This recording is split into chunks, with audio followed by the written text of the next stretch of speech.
Untuk bapak saya nak minta maaf banyak. Saya tak mampu jadi baik. Tak mampu nak saya jadi macam anak-anak orang lain. Boleh bagikan kebahagiaan. Boleh bagikan kekayaan, kemewahan. Saya janji saya buat yang terbaik.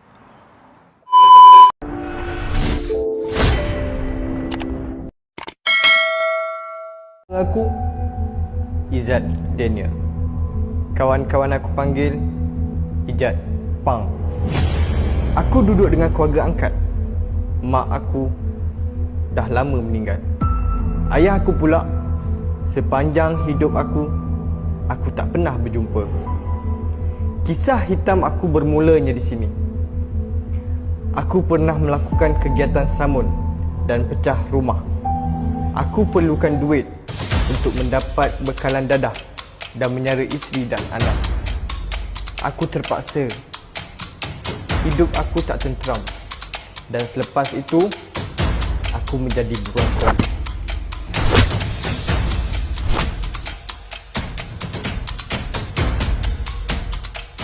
Saya asal daripada keluarga kandung, saya ada 4 orang adik-beradik. Tapi semuanya duduk dengan keluarga angkat masing-masing. Seorang je duduk dengan atuk saya, adik nombor 3. Nombor 4 saya tak pernah jumpa. Adik nombor 4 ni saya tak tahu mana lokasi dia, sebab dia ikut dengan ayah tiri saya mungkin. Saya tak tahu cerita tu. Yang nombor 2 ni bawah saya, waktu saya kahwin dengan isteri saya baru jumpa dengan adik nombor 2 ni. Daripada kecil sampai besar saya baru jumpa dengan adik saya nombor 2. Dia duduk satu kampung dengan isteri saya tu. Keluarga kandung saya ni susah, betul-betul susah. So ibu saya tu tak mampu nak jaga kami, tak mampu jaga adik saya. Dia serah kepada keluarga angkat. Sebab itulah kami terpisah. Lepas tu dalam darjah 3 ataupun umur 7 tahun, ibu saya sakit. Waktu tu ibu saya meninggal. Bila meninggal, kami terus tak dapat kontak dengan adik-adik yang lain. Saya keluarga angkat. Bila ayah saya kahwin 2, dia ada anak lain. Jadi dia macam, perasaan saya tu macam dia melebihkan anak satu lagi tu pada saya. Jadi macam saya tak seimbang lah, kasih sayang tu tak seimbang. Jadi macam sifat cemburu. So saya tak dengar apa yang dia cakap, apa yang dia tegur, saya tak pernah dengar. Saya buat keputusan saya hidup dengan kawan-kawan, melepak. Jadi time melepak tu lah saya nak mencuba. Sifat ingin cuba tu ada, saya mencuba perkara-perkara yang tak elok. Dulu memang saya tak pernah sayang langsung. Kalau ayah saya nak selalu cium dahi saya memang malu.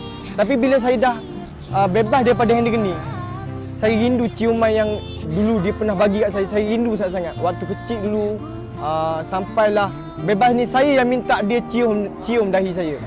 Saya sayang, betul-betul sayang lah dekat pada keluarga angkat saya tu. Saya kahwin masa umur 17 tahun. Waktu tu SPM, tapi saya tak ambil SPM, saya kahwin. Okey, masa awal-awal saya kahwin, saya kerja sebagai tukang rumah.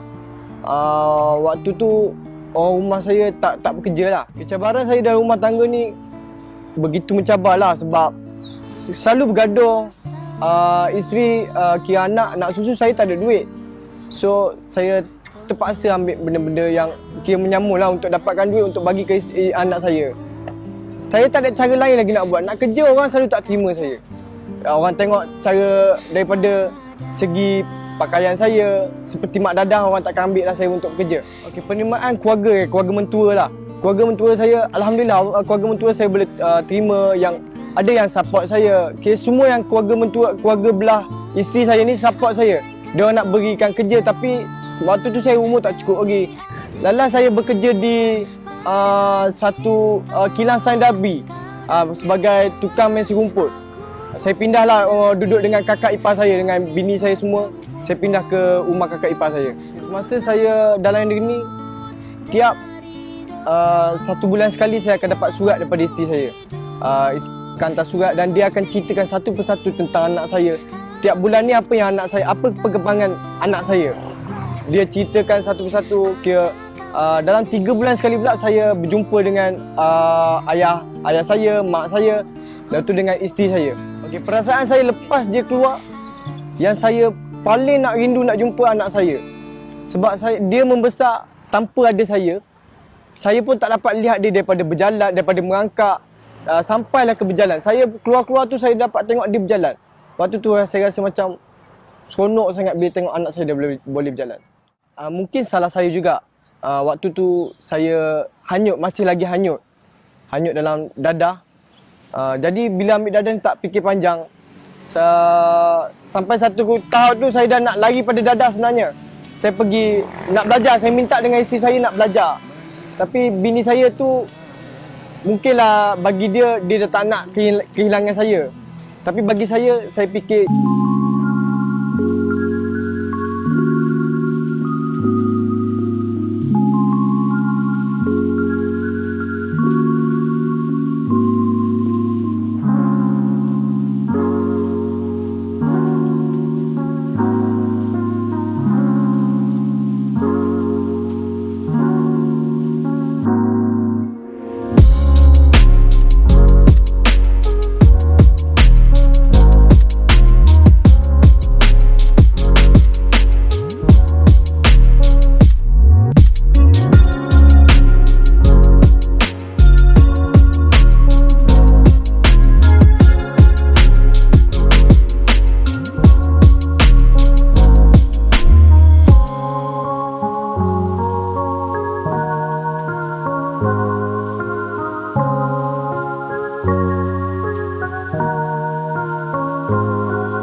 mula-mula saya tak rasa apa lagi, tapi bila dah dalam 2 minggu saya datang satu perasaan menyesal betul-betul menyesal.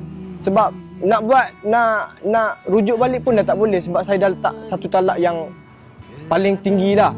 Jadi saya tak boleh nak buat apa-apa, saya hanya boleh nangis lah waktu tu. Saya kadang-kadang saya call mak saya, cakap saya menyesal sebab rindukan anak saya. Saya hanya rindu pada anak saya. Hubungan saya dengan isteri saya still contact. Saya tanya still lah berhubung, tanya pasal anak. Tapi anak, yelah dia dah berbesar dengan ibu dia. Tapi bila saya nak visi dengan dia macam tak kenal saya. Lepas 3 tahun terpisah, lepas tu bebas pada endogeni, masih lagi terpisah sebab saya kerja di eksport, saya tinggal di kampung. Bila saya nak rapat dengan dia, macam dia macam kurang lah dengan saya. Ada waktu dia kenal saya, ada waktu dia macam tak kenal dengan saya. Sekarang saya tak mampu lagi nak bagi nafkah sebab saya sedang belajar. Kira belajar tak ada pendapatan. Yang bantu saya untuk bagi nafkah lah ayah saya. Memanglah saya rasa saya ni bukan seorang suami yang tak tanggungjawab, bukan seorang yang nak baik. Saya setuju kalau saya duduk seorang tu, saya setuju bila saya fikir balik lah. Tapi saya usaha untuk menjadi anak yang baik. Saya usaha untuk menjadi orang yang bertanggungjawab. Dulu waktu saya di dalam endogeni, saya pasang satu impian yang saya nak sambung belajar. Cita-cita saya nak sambung belajar, saya nak berjaya dalam pelajaran. So saya berusaha betul-betul untuk dapat satu keputusan yang boleh membuatkan ibu bapa saya gembira. Saya usahalah sampailah saya dapat satu keputusan yang boleh buat mereka gembira. Dengan CJSPN yang saya dapat, saya buat keputusan untuk sambung belajar di Kolej Teknologi Antarabangsa Cybernetik dalam bidang pengurusan penerbangan. Sebelum tu saya bekerja di Wexport, Pelabuhan Wexport Kelang. Cara untuk menempis tomahan-tomahan tu dengan cara saya lakukan semua perkara-perkara yang positif. Contohnya lakukan kebaikan, contohnya berusaha untuk mencapai kejayaan. Itulah cara-cara untuk saya menempis semua tomahan-tomahan daripada masyarakat ataupun orang sekeliling saya. Halangan yang berlaku, orang tak bagi sokongan. Orang sentiasa bash, tekan. Sampailah saya tak punya semangat yang kuat. Kadang-kadang saya ada rasa macam down bila dengar orang caci saya, maki saya. Kadang-kadang saya rasa macam tak boleh nak teruskan. Jadi macam tersekat. Kalau boleh undur balik masa ni, saya tak nak ubah apa-apa pun. Sebab pengalaman ni satu anugerah. pengalaman ni satu anugerah dan ada hikmah. Tanpa pengalaman tu mungkin saya tak akan jadi manusia hari ni. Mungkin saya berada kat jabatan Darul Longkang. Tanpa pengalaman, disebabkan ada pengalaman, saya jadikan pengajaran. Alhamdulillah saya boleh berubah hari ni. Saya rasa setiap apa yang berlaku dalam hidup saya ni, Allah dah aturkan cantik. Allah nak tunjukkan satu hikmah yang paling besar dalam hidup saya. Saya rasa macam rahmat daripada Allah. Allah pilih saya untuk ditangkap. Allah nak selamatkan saya daripada perkara-perkara yang negatif. Allah tempatkan saya di negeri ni. So, bapak saya nak minta maaf banyak. Saya tak mampu jadi sebaik. Tak mampu nak saya jadi macam anak-anak orang lain. Boleh bagikan kebahagiaan.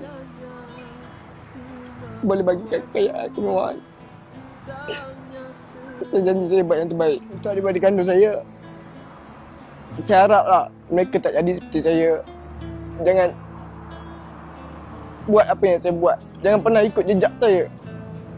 Dan saya harap mereka berjaya lebih daripada saya. Pada bekas saya, isteri saya nak minta maaf. Kalau ada salah silap saya sepanjang saya dengan dia, saya nak minta maaf.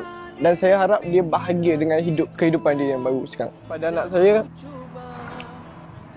nak cakap yang saya sayang dia sangat.